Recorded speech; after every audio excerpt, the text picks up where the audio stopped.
नहीं, मणिपुर की बात क्यों नहीं बात करते? जब आप मध्य प्रदेश गए हैं तो जो वहाँ 50% भ्रष्टाचार कमीशन लिया जा रहा है उसकी बात आप नहीं करते हैं। आप हमेशा लोगों का ध्यान भटकाने का प्रयास करते हैं। 9 साल हो गए, 9 साल से आप क्या कर रहे थे? जब चुनाव आता है तो आपको यूसीसी याद आता है।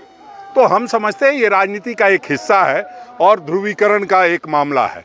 वो देखते हैं प्रधानमंत्री जी को इस बार कितना भारी पड़ता है। मर्यादित तरीके से उनको एक्ट करना होगा, वरना फिर हनुमान जी का गदा चलेगा और मर्यादा पुरुषोत्तम राम की मर्यादा कायम करने के लिए ऐसे लोगों को हनुमान जी चलता करेंगे। कि जब प्रधानमंत्री देश के यूनिफॉर्म सिविल कोड की बात करते हैं या मुसलमानों का जिक्र अपने रैलियों में या अपने भाषणों में करते हैं, तो इससे यह पता चल जाता है कि अब देश में कोई ना कोई चुनाव आने वाला है। क्योंकि प्रधानमंत्री जी जब इस देश में चाहे विधानसभा का चुनाव हो या लोकसभा का चुनाव हो, जब चुनाव का समय आता है तब प्रधानमंत्री जी के मुंह से मुसलमानों की बात निकलती है, यूनिफॉर्म सिविल कोड की बात निकलती है।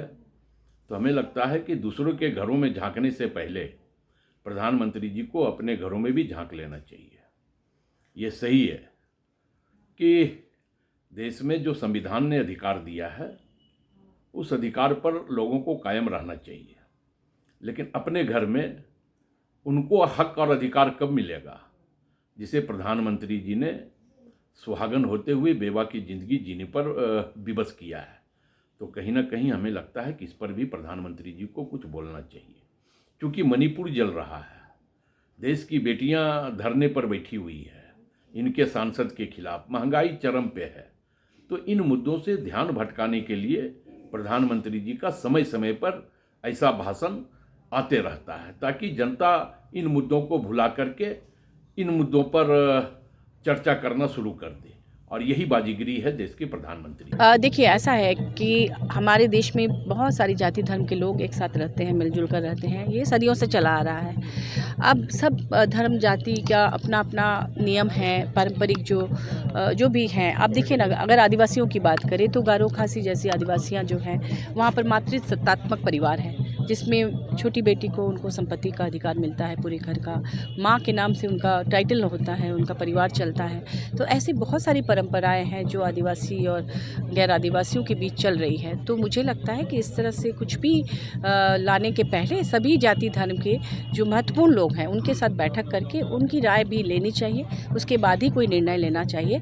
और ऐसे भी आप जानते हैं कि अभी चुनाव आ रहा है, चुनाव के पहले कोई ना कोई इस तरह का एजेंडा भाजपा की तरफ से लाया जाता है जिससे कि पोलराइजेशन हो जाए। धार्मिक मामले जैसे ही आते हैं तो लोग कहीं ना कहीं गुस्सा और एक तरह से धरना प्रदर्शन ये सब शुरू हो जाता है और इससे माहौल ख़राब होता है देश। ऐसा तो लोग कह रहे हैं कि ये चीज़ पहले भी आ सकती थी, लेकिन ठीक चुनाव जैसे सर पे है तो कहीं ना कहीं ऐसा शक पैदा हो रहा है कि पोलराइजेशन करने के लिए इस तरह के मुद्दे लाए गए हैं। समान नागरिक संहिता को लेकर जो लोग भारतीय जनता पार्टी पर राजनीति करने का आरोप लगा रहे हैं उनको यह मालूम होना चाहिए कि भारतीय जनता पार्टी का स्थापना काल से लेकर अब तक जितने भी चुनावी घोषणा पत्र हैं उसमें हमने देश से वायदा किया है कि हम समान नागरिक संहिता देश में लागू करेंगे।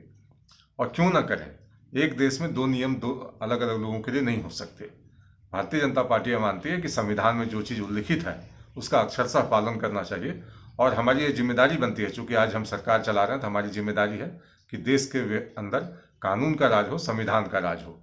और जो लोग सिर्फ संप्रदाय के आधार पर लोगों को डराने, उनको भरमाने की कोशिश कर रहे हैं, कल प्रधानमंत्री जी ने भी कहा है कि हमें उन तक पहुंचना है, उनके मन में जो बातें भ्रम फैलाई जा रही हैं उनके बीच उनको दूर करना है, सबको साथ लेकर चलना है।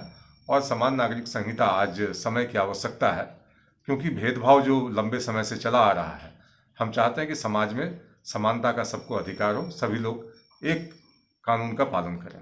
टफकॉन XT600 HCR TMT रिवा। पहले भी बोला था, अगर घर को बनाना है एक्स्ट्रा टफ तो आप भी दिखा सकते हैं अपनी हीरोपंती टफकॉन XT के साथ।